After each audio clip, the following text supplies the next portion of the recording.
Good afternoon. Welcome to Health and Living with me, T. Xiao Ik. Are you worried that your child seems to have an abnormal walking gait, flat feet, or some condition related to the hip, foot, or musculoskeletal system? You might want to think twice before subjecting your child to procedures like MRI scans or the use of certain devices and whether these are really necessary for your child. So we have in the studio with us today two consultant orthopedic surgeons, not one but two, Dr. Rajesh Singh and also Dr. Muhammad Nawar Ariffin, who's actually a consultant pediatric orthopedic surgeon. And together we'll be discussing some common orthopedic procedures and tests that may be deemed unnecessary for children. So if you have any questions, call us at 03-7733-2900, WhatsApp us at 018-789-8899, or tweet us at BFM Radio. Good afternoon, Dr. Rajesh and Dr. Nawar. How are you both today? Good, thank you. Good afternoon. I'm very good, thank you. Okay, so I came across this topic when I saw that the American Academy of Pediatrics had published, actually last year, a list in the United States Choosing Wisely campaign. So they chose to publish a list related to pediatric orthopedic procedures. But overall, this Choosing Wisely campaign is one that seeks to promote conversations between patients and doctors about appropriate and necessary treatment within the healthcare system. Dr. Rajesh, what do you think of a campaign like this? Okay, look, when you first mooted this sort of topic, I had to think a little bit about what's the single most important investigation that a child with a pediatric orthopedic condition could have. And after quite some thinking, I thought, look, why don't I just bring one into the studio? So I brought with me a pediatric orthopedic surgeon, which to me is the most useful tool that we have in sort of assessing pediatric orthopedic conditions. So in your practice, Dr. Rajesh, I mean, what proportion of pediatric cases do you deal with? Okay, probably about 10%. So 10% of my practice will be sort of common things that happen in children. And there's sort of certain developmental things that happen commonly. And, we know it's common because we're trained in general orthopedic training for it. But there's also the sort of spectrum of common that you go, oh, this kind of doesn't look so common anymore. And then really the question comes, what should happen to this child? And I generally tend to refer to Dr. Nawar being a pediatric orthopedic surgeon because he has a wealth of experience accumulated by looking after children for a long time. Actually, Dr. Nawar, can we get some idea of the process that takes you in terms of your qualifications? Because we're talking about a subspecialty, aren't we? Pediatric, orthopedic. How have you gotten to this point? Oh, it started in my university days when I discovered that I have a soft spot for children. I love to deal with them. At the same time, I like to also perform surgeries. To being a pediatrician, that is on the physician aspect of it, but being an orthopedic surgeon, I have the surgical part of it. Plus that I have the ability or I have the opportunity to play and help those children. Of course, after the normal training of specialist course, then I continue with spending my time. At that time, I have the privilege to get to know our dearest, I think the longest ever serving pediatric orthopedic professors in the country, the late Professor Subir Singh Gupta. I have the privilege to be trained under him in the University of Malaya. And after that, to cut the story short, I spent my time in seeing those cases continue the legacy of Professor Singh Gupta then. Wow. And coming back to the idea of, having these kinds of conversations about procedures that where a patient can be empowered to say, do I really need this? Can we talk a little bit about that idea first before we come into the specific to pediatric orthopedics? How important is that in your practice? Oh, that's very important in my practice. You see, when the child got sick, I will say that the whole family got sick. This is, I usually term them as a syndrome of love. the parents would get agitated and they wanted to really know about the situation. They wanted to be clear about what's going on with their child. Compared to maybe an adult got sick, they're okay. They go through the process. They are able to accept and proceed with whatever the treatment. But when it comes to their children, the adults, the parents especially, are a bit more cautious, and they wanted to know to the great detail. It may involve with a sentiment of love, a sentiment that the child, they want the child to get better. They don't want any complication in the later part of their life, or even if there is a serious consequences, they wanted to get the best and earliest treatment that they can. The guilt and the preventive part of being parent is there. And not only that, sometimes the whole family, great grandparents on both sides were also willing to come to my room. So this is called as syndrome of love. Actually, it's interesting that you say that, Dr. Nawar. I recall a case recently. I was looking after an adult who had early osteoarthritis of the hip. So this gentleman had osteoarthritis of the hip, which was due to an old accident. And I treated him for a while, and then he ended up having a hip replacement in his early 50s. But then one day I get this sort of panic call from the family saying now his 2-year-old son has hip pain and the child can't walk. Yeah. And that sort of disproportionate panic that the family had, which is, oh my God, what do we need to do an MRI? Do we need to do a PET scan? What scan do we need to do to know what's going on here? And that's usually very difficult to sort of temper. Yeah. So then, what you probably see then is, especially within your patient cohort, is parents and families choosing to be overly enthusiastic, shall I say, about agreeing to a whole battery of procedures so that they can get peace of mind? Yeah. It is. So then how do you manage that, right? I always notice that everyone, including the child, including the sick patient, provided maybe they're around the age of 1 onwards, they're very sensitive about who is their caretaker. The parents and the patient are very sensitive about how do you approach them. It's about the trust and the level of confidence that you have to deal with my sick child.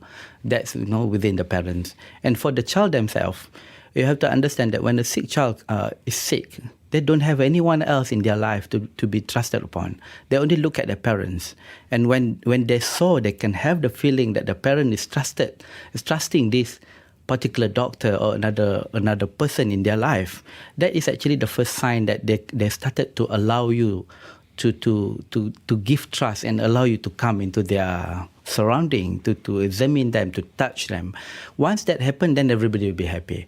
So in my dictionary, what I always say is the level of confidence, the level of knowledge, the level of skills that you need to deal with the children. And many of the parents, then they started to see when you are able to touch your child and the child started to play, the child started to smile to you, that sort of another confidence to the parents. It is a very unique relationship in the room. It's not just about the disease itself, it's about the introduction, the initiation of the trust, and from there we proceed onwards. Oh. I think I remember the days when I trained with Professor Sen. I think one of the problems that we had in sort of those days were the clinics were relatively very sterile. You had this sort of hospital with, hard benches, waiting rooms full of sick people, crowded, noisy, maybe even smelly. Some person may be in pain, some person may be crying. And to bring children into that environment, it never really struck me as sort of an optimal environment to be in to sort of examine a child. I understand you work at a specific women's and children's hospital. Do you sort of have better facilities there? Yeah. The facilities provide, the environment provide a good introduction at least. Mm-hmm. Then you don't only depend on your capability, on your own self. You have a lot of support from the environment, the nurses, the decoration. What do you mean decoration? You see, children are very sensitive to their environment. As they are learning in life, we have to understand that for adult, we understand a lot of things already. There are so many inputs to our brain that make us to understand things behind the scenario. But for children, sometimes a small little thing can become so interesting, and that will become a learning material to them. So this type of environment, decoration to the room, the colors involved, the sound that they're playing around, and of course, saying that they can still play while before they go and meet the doctor. That provide a different approach to a sick child. And in terms of the consultation process when it's a pediatric patient, I mean, how is that different? Because children can't perhaps tell you what they're experiencing in the way that adults can. So how would that typically look like when you have a child in front of you? You have to look like he's my own children. You need to start examination and assessment even from the time that they started to walk into the room. And sometimes I make an effort to even open the room and see how they started to stand up from their sitting position in the waiting area. You see, children, they found it very difficult to follow instruction. They do not understand the whole process. I like you when I like you. I hate you when I hate you. That type of things. So you need to be strategic and smart enough to play and know what exactly that you are looking for. And of course, along the process, never ever break the trust of the children by creating first to have a trust from the parents. Then along the way, if this happen, I think the subsequently the child should be able to allow you to touch them, move their part, and of course you touch the painful area last, of course. And I think also showing the focus of this topic is really appropriate investigations. And I think the answer is in pediatrics, most of the time, the most appropriate investigation is a repeat examination.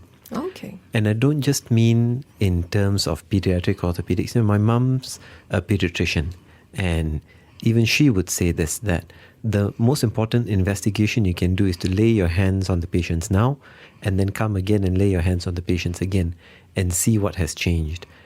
And I think in this sort of context of commercial medicine, where it is a fee for service and you've got third-party providers and things like that, that concept's really very difficult for people to understand, right? So the insurance company wants to know, very, very simple thing.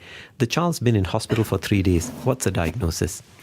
Now, I would turn around and say, well, the child's got a fever. The diagnosis isn't known yet. We're investigating. We think it may be a this, that, or the other.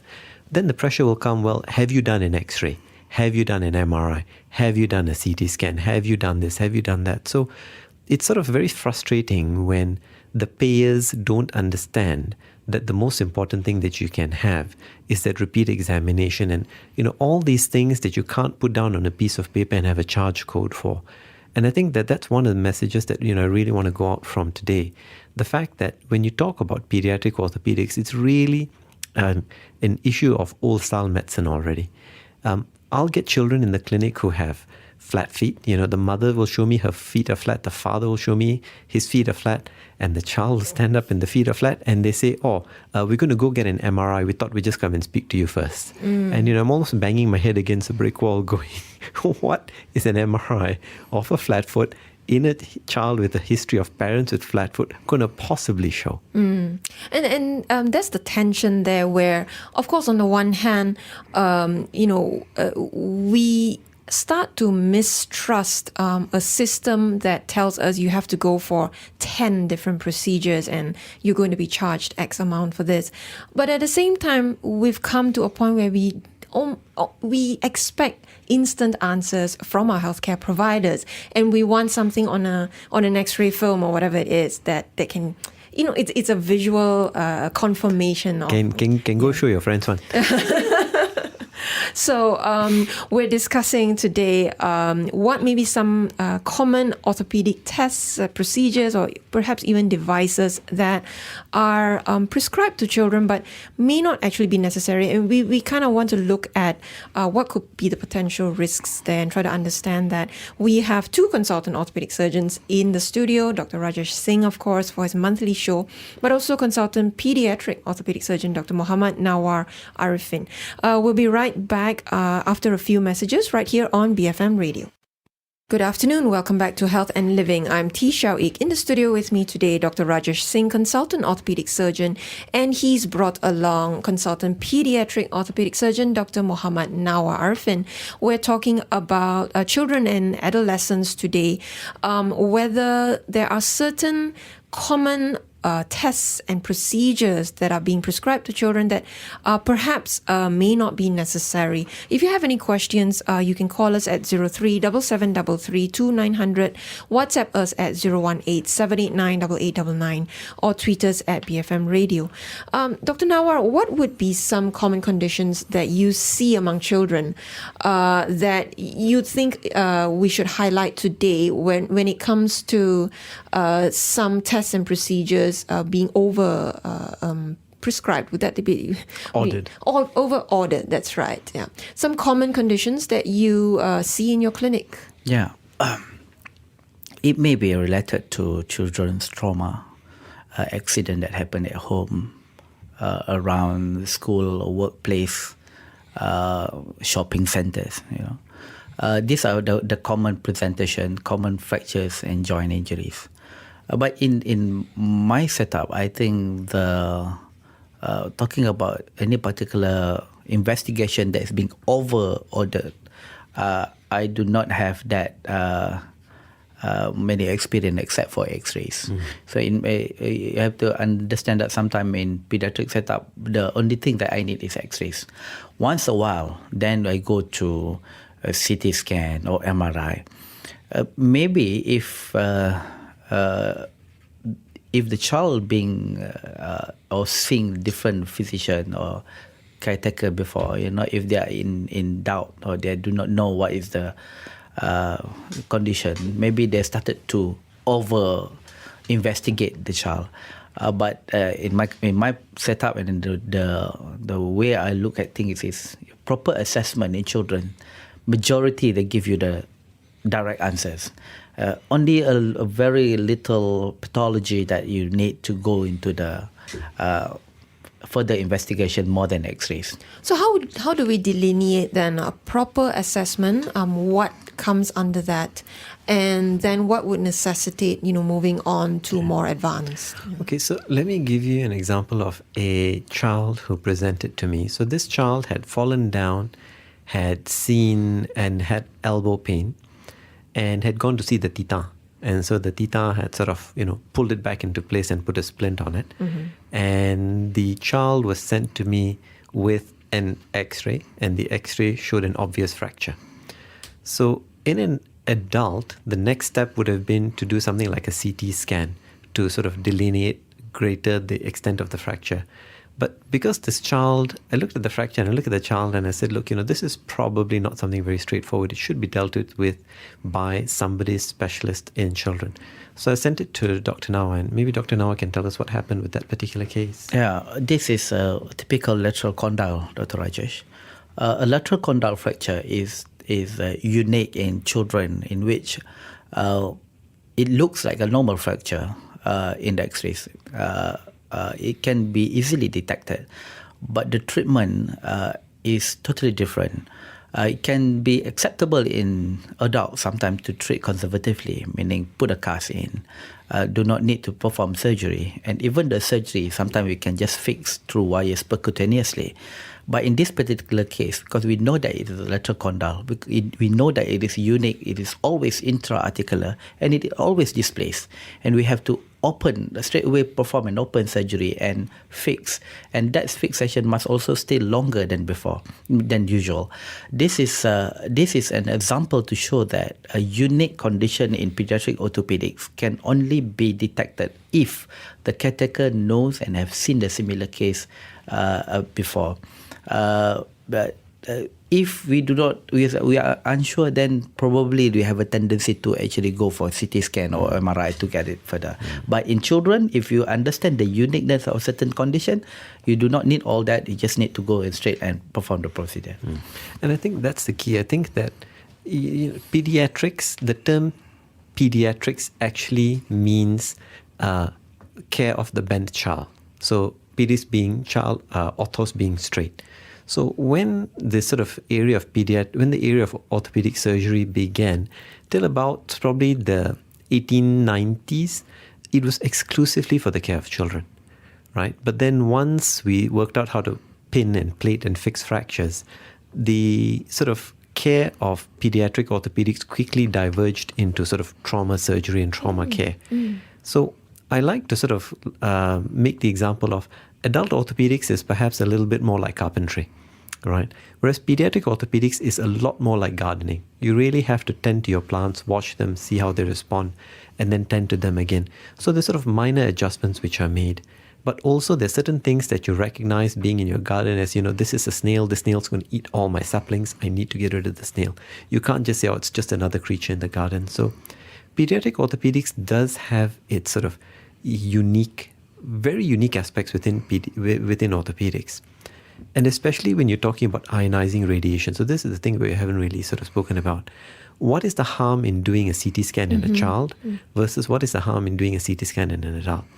We know that radiation exposure in children should be limited. We know that higher radiation exposure, even through investigations, even with the modern investigations, even with the lower doses of radiation, are not particularly good for children. But, we have to stop the pendulum from swinging the other end where parents say, oh no, I'm worried my child will get cancer, I don't want an X-ray, when an X-ray is clearly indicated. So the total cumulative dose of radiation in a child is something that should be taken into consideration. The anatomic variance in children as they grow is another thing that really has to be taken into consideration. And the child's skeleton is not a mini adult skeleton, right? So whenever you do an investigation in a child, even with an X-ray, there are some bones or areas of bones which are missing. And you need to know the facts that by this age, this area of bone should be there. And remember, that's one of the things that I struggle with during my training. I'm looking at an X-ray going, okay, now I've got to guess the child of an X-ray. You got to guess the child's age based on this X-ray. But if you're a pediatric orthopedic surgeon, that stuff's off the hat for you because you already know that. Right. And with the use of radiation, it should be limited in children. But what about surgery itself? How many parents would want to put their children under the knife anyway? And how cautious would you be in recommending surgery for children? Okay. This is a good introduction to my previous discussed case, that there are certain situations where it can be treated conservatively without surgery in adult, but must be operated in children. But at the same time, I have to also mention that many a case that children, you do not need to operate, while in the adult cases that you definitely need to go and do the procedure. This is maybe contributed by the great healing potential in children, and how the nature of the physiological nature of the children's bone and musculoskeletal system. Is, for example, that if you have fracture radius or ulna, fracture of the forearm, distal radius is the commonest fracture in the world.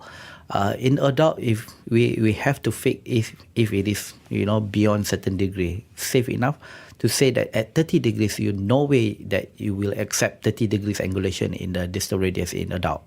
But in children, I can accept up to 30 degrees because I know there is such a potential great remodeling in children. That's the example. But talking about surgery, rather than approaching the clinical jurisdiction to go for the surgery, I would say that the decision for the surgery lies really on the trust between the caretaker and the parents. If there is a need to go for surgery, and the parents will usually evaluate that. If we do really have a clinical answer to that, and we relate this to the danger or to the real need for the child, usually they do not have any problem. I repeat, in my practice or in pediatric orthopedic setup, trust between the system along the process is always a priority, and you have to maintain that with the patient and also to the parents. You also mentioned flat foot earlier, Dr. Rajesh. So how do you manage something like that? And you do see a lot of products, orthotics being marketed to help children, I don't deal with the condition. So what are your thoughts about that? There are many pediatric orthopedic conditions that can be treated conservatively. And this conservative management includes orthosis, special foot, special shoe, other than surgical correction. But having said this, there are also many conditions that need to be assessed first by a professional, by us. Then only we decide whether this really need a shoe or really need the intervention. Many a times you don't even need that. I had many in my practice that, people nowadays, that people look into the doctors of Google and, Auntie Yahoo. They ask, when they read the internet, and they started to imply or apply that to their children. And when they come to see me, I usually need to elaborate again. And many times I found that they do not need to go for the special shoe. I have a child who has been on a special shoe since birth. Wow. Because of the deformity of the foot, and somehow he has been wrongly advised. He was wearing the special shoe, keep increasing in size. They keep buying the special shoe, CTAV shoe, Dennis Brown shoe, Dr. Rajesh, for your information, while the child is up to 3 years old, and he was still walking with that special shoe. I came and I examined. I found that that's totally normal foot. And when I flipped through the notes, I discovered that, based on the history, it was a calcaneal valgus rather than a CTEV. A calcaneal valgus is a condition that looked terribly bad at birth. The feet of the child doesn't look nice at all.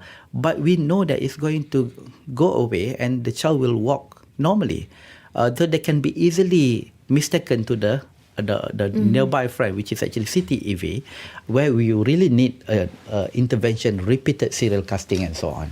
So in a situation like that, what's the impact of a child wearing a special shoe that's unnecessary? Could there be harm? Oh, I love deflection, because I discovered that in children, there is great ability for them to adjust.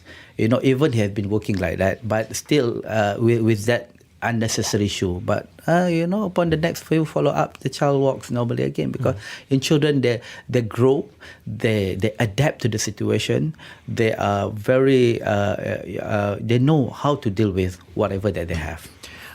Dr. Nawar, I think my sort of objection to that scenario is the financial cost that puts on the family. Yeah. Because I've seen sort of patients walk in with 500, 600 ringgit pair of shoe that they've bought for their child, which is completely unnecessary. That they've been sold and wholeheartedly believe that I have to budget to be able to buy one of these every 3 months or 6 months, or when the shape of my child's foot grows big. And I think that's probably harmful in that way. The child may recover physiologically, but I don't think it's sort of reasonable for the marketplace to sort of have that out there without a message like this sort of correcting the view that get a professional opinion if specialized footwear is actually needed. And if it's not needed, then, spend the money on a holiday. Yeah, because a lot of, at least as far as the special shoes are concerned, they're available in retail outlets. And so if they're not, regulated as medical devices, there's potential for a lot of these mistakes to occur. Which happens every single day. Okay. And so, would there be extreme cases where it's caused irreparable harm? I've put Dr. Nawar in a spot. Yeah. I guess I'm trying to get at, cost, yes, that is a significant burden. Yeah. But beyond that, what's the impact? I would love to go back to my original statement in the early part of our interview, that when a child is sick, the whole family is sick. You see that the impact of a sick child in the family that made the parents or the other members of the family not to just sit down and accept. Usually there is a very high tendency for them to ask for second or even third opinion. And then, there is a sense of intuition, especially the mother's intuition, which is always correct about whether the child is right are you being treated right or wrong, So I usually trust the mother's intuition, especially when we are doing along this the prolonged treatment. But to answer to your question, I think it's very rare, because they're usually the family members, the parents are not happy when the things are not been living like that. They want to see immediate progress. And being a child, they have great recovery, they have great healing potential. They usually progress very well, and within a certain time, they can see the results. But I think there's another side to that sort of family equation and dynamic as well. I remember one of my very early cases, which I was quizzed on as a trainee, was this. It was in November, and the child was 6 years old, turning 7. And the child was a girl from the community who had a club foot. Now, a club foot is a deformity of the foot, which happens at birth, and the foot is deformed, and the foot needs to be treated either by serial application of plaster cast or by surgery. And that usually happens at birth. Now, the question which I was asked was, why is this female child coming to seek treatment? She lived in the city, not in the jungles or not in the periphery, at 6 years of age in the month of November. Now, I was completely flawed as to, I have no idea. And the answer is because before the age of 7, it's not mandatory for the child to go to school. In January, this child is going to go to school.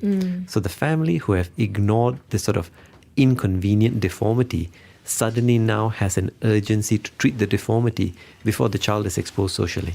So the social aspects, I think, cut both ways, both in terms of what treatments the family may find inconvenient, just as much as what treatments the families actively seek out. And what happens in a case like that, where they could potentially, the girl could have potentially missed out on, 6 years of intervention? They blame the doctor. All right. So this is because this is the classic history that I got. We all love to do that, yes. don't we? So and that was why having Prof. Sen around was such an amazing thing, because I took the history from the family. I said, the child was born, the deformity was noted, a cast was applied, and after changing the cast twice, the doctor said, you don't need to apply the cast anymore. So I went and I presented this history to my professor, and he looked at me, and he had this method of carrying you by the elbow, just sort of hold you by the elbow and just sort of take you around like you're on a leash. And he took me to the patient's bedside, and he asked the parents, what is the name of the doctor who treated you? So they gave the name. And he said he was both my medical student as well as my orthopedic student. I did not teach him to do such a thing. And then the penny drops for the parents. They say, oh, well, he said maybe if you want we can come back, but it's very inconvenient to go to the hospital every week and get the cast changed, and the child was running around with their siblings, and so we thought it was not necessary, right? So in that sense, the family had only come to the conclusion later that they had robbed her of a good clinical outcome by their negligence, and they weren't able to accept that, right? So it was easier to blame the system rather than to sort of accept responsibility. But the thing I love about that is, like all of pediatric orthopedics, it's about a deep and profound knowledge of the natural history. Natural history means what happens if you do nothing.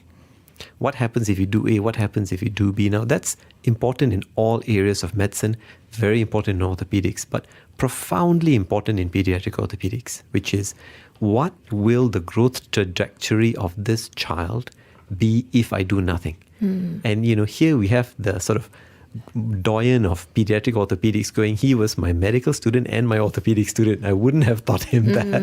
Okay. So that was it just reinforced it on so many levels. Yeah. So that's what we're discussing today, the virtue of doing nothing over doing a lot of tests and a lot of procedures for pediatric orthopedic patients. We have in the studio with us Dr. Rajesh Singh, consultant orthopedic surgeon, and Dr. Muhammad Nawar Ariffin, consultant pediatric orthopedic surgeon, sharing those thoughts with us. If you have any questions, call us at 0377332900, WhatsApp us at 018-789-8899, or tweet us at BFM Radio. We've had a couple of questions and comments come in. We'll get to them after the market update right here on BFM 89.9. Good afternoon. Welcome back to Health and Living with me, T. Xiao Ik. In the studio today, consultant orthopedic surgeon Dr. Rajesh Singh, as well as consultant pediatric orthopedic surgeon Dr. Muhammad Nawar Ariffin. We are discussing whether children really need the whole battery of orthopedic tests that are usually ordered or that may be commonly ordered to investigate certain conditions or procedures that may be prescribed for them. We have a question on Twitter from Chiang, who's asking about his 12-year-old daughter who was born with her right foot pointed inward, and he wants to know where he can seek treatment. Dr. Nawar, sounds like it's right up your alley. Yeah, I wanted to really know whether it is a 12-year-old or 12 months old. It has to be 12 years old, right? There's a few conditions with foot pointing inward. Especially when it happened after 12 years old or at 12 years old.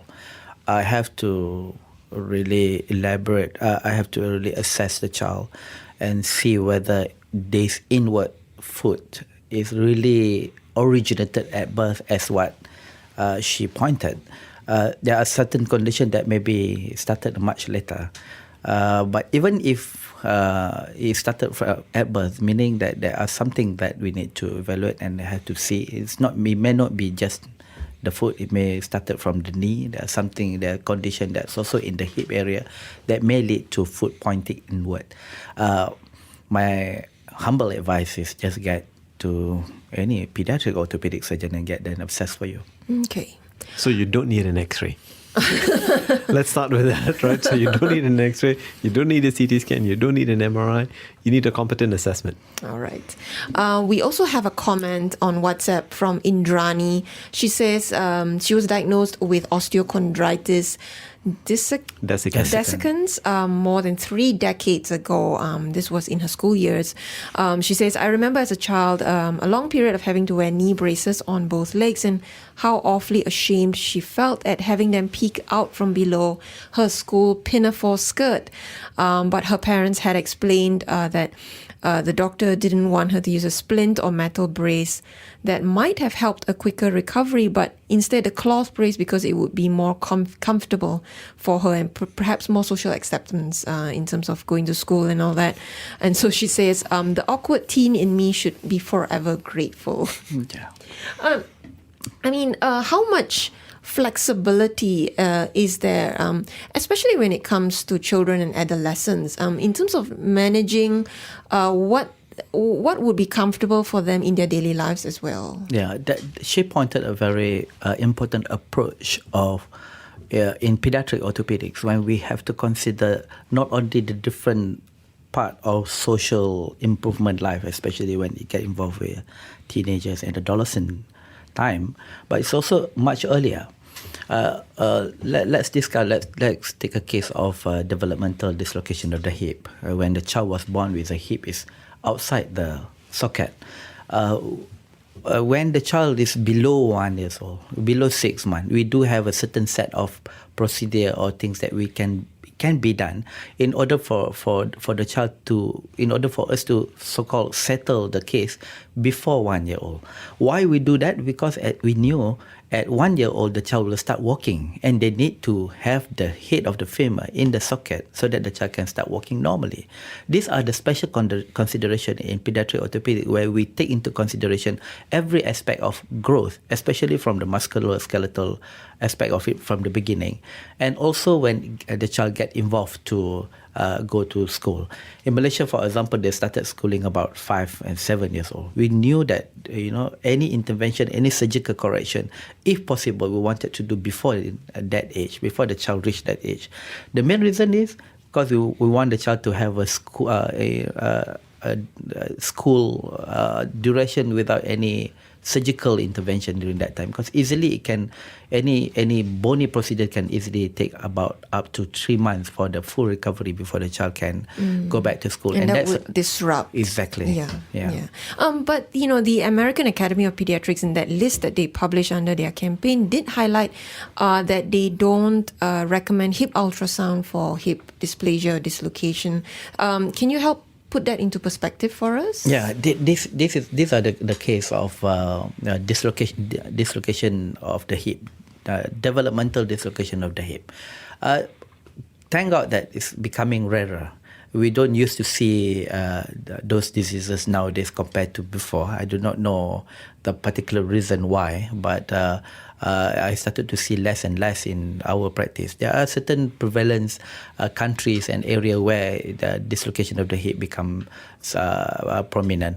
But having said that, in the early case at birth, usually the doctors will perform thorough screening, specific assessment to exclude this condition. And if sometimes they found a situation where this is the famous Otolani and Balu test, and when they have that specific positive test at birth, usually the child will be subjected to our follow-up, pediatric orthopedic follow-up.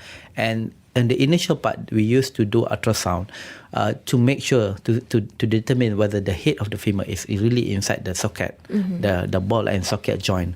But the discovery is ultrasound is usually an operator dependent skills. A different assessor will provide different results. That's number one. Number two, in pediatric age group, usually less than 1 year old, the anatomy and the development of the bone is not as clear as to adults.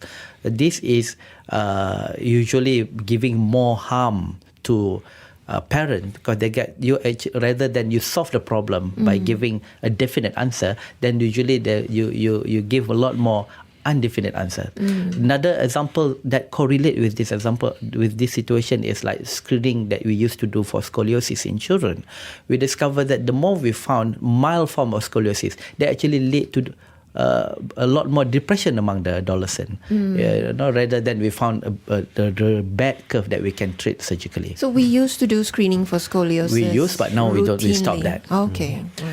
Look, if I can share my experience of this exact same thing, this is when I was training in New Zealand and I was in the pediatric orthopedic clinic, and this exact same scenario. So child has been assessed by the routine antenatal screen as having an unstable hip. The child is referred to the pediatric orthopedic clinic.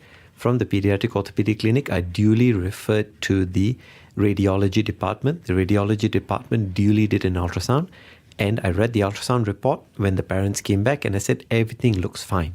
I did not examine the child. Right. Now you see where the problem's going to go.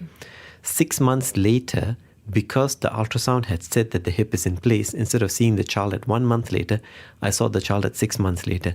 And at 6 months later, we had lost 5 months of an opportunity to treat. So the harm done there is the false reassurance given by a normal ultrasound at the time, because the message there should really be that the key to an unstable hip is the surgeon's hands. Can the surgeon dislocate the hip and pop it back in? If the answer is yes, then by definition the hip is unstable, regardless of how strong the surgeon is. If he can't, then the hip is stable by definition.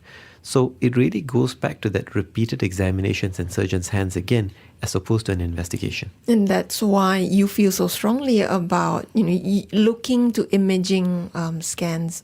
Just looking solely to those for an answer. Correct. And I give my acronyms again: VOMIT, which is Victim of Medical Imaging Technology, and BAF, Brainless Application of Radiological Findings. So in that instance, I was guilty of BAF. Okay. Well, we're running out of time, but can I get you both to leave us with a final message? To really, it's all about perspective when it comes to how parents and families can manage orthopedic conditions in their children. So perhaps Dr. Nawar, a message from you. Yeah, never ever see a child as a small adult. They are not small adult. They grow. They can't make decision for themselves. They depend on us to consider on their behalf whenever they have any problem. And they are not small mini version of us. They have totally different physiological, pathological, and in that sense, get a proper assessment, get to the real person who can actually provide you some direction when you are dealing with your child. Dr. Rajesh? Avoid BAF and vomit. In more ways than one. Yes.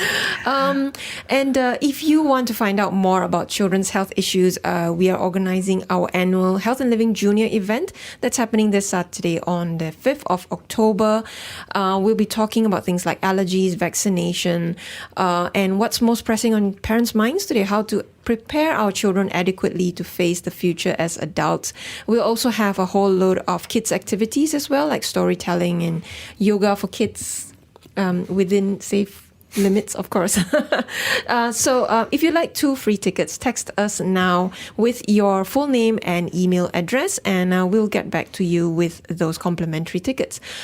We've been talking to Dr. Rajesh Singh, consultant orthopedic surgeon, and Dr. Muhammad Nawar Ariffin, consultant pediatric orthopedic surgeon, about whether children really need those orthopedic tests. Thank you very much for joining me. You've been listening to Health and Living on the Bigger Picture, BFM 89.9. Thank you for listening to this podcast. To find more great interviews, go to bfm.my or find us on iTunes. BFM 89.9, the business station.